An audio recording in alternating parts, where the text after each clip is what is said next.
Hello বন্ধুগণ, কেমন আছেন সবাই? চলে আসলাম নতুন আরেকটা ভিডিও নিয়ে। আজকে দেখেন আমার হাতের 12টা বেজে গেছে। নিশ্চয়ই বুঝতে পারছেন যে কী কারণে এমন হয়েছে। হ্যাঁ বন্ধুগণ, কাঁঠালের বীজ কাটতে যে আমার হাতের অবস্থা শেষ, 12টা বেজে গেছে। তো আমার কাঁঠালের বীজ খুব পছন্দ, এই জন্য আমি ভাবলাম আজকে আলু ভাজির মতো করে কুচি কুচি করে কাঁঠালের বীজ ভাজি করব। এটা অনেক কষ্টসাধ্য এবং সময় সাপেক্ষ। এই জন্য কাঁঠালের বীজের উপরে যে বাদামি আবরণ থাকে এটা পরিষ্কার করে নিতে হয়, না এটা খেলে নাকি পেট ব্যথা করে।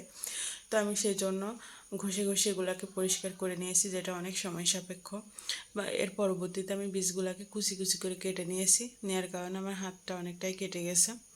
তো আমি এগুলা সিদ্ধ করে নেব হালকা জল দিয়ে, তাহলে কি হবে, এটা নরম হবে, খেতেও ভালো লাগবে। আপনারা চাইলে ডাইরেক্ট তেলেও ভাজতে পারেন। আমি এটাকে হালকা জলে সিদ্ধ করে তারপরে তেলে ভাজবো, তাহলে আলু ভাজির মতোই নরম হবে এবং খেতে অনেক ভালো লাগবে। কাঁঠালের বীজ যে কোনো তরকারিতে খুব ভালো লাগে খেতে। আমি এইভাবে ট্রাই করলাম আজকে, এর আগে কখনো করিনি, তবে অনেক সুন্দর হয়েছে দেখুন ভাজাটা। আর আমি খেয়েছিও, এটা ভাতের সাথে অসম্ভব সুন্দর লাগছে। আপনারাও চাইলে বাসায় ট্রাই করে দেখতে পারেন, আশা করি নিরাশ হবেন না। তো দেখেন কি সুন্দর একটা ইয়াম্মি ইয়াম্মি কালার এসেছে, আর খেতেও অসাধারণ হয়েছে।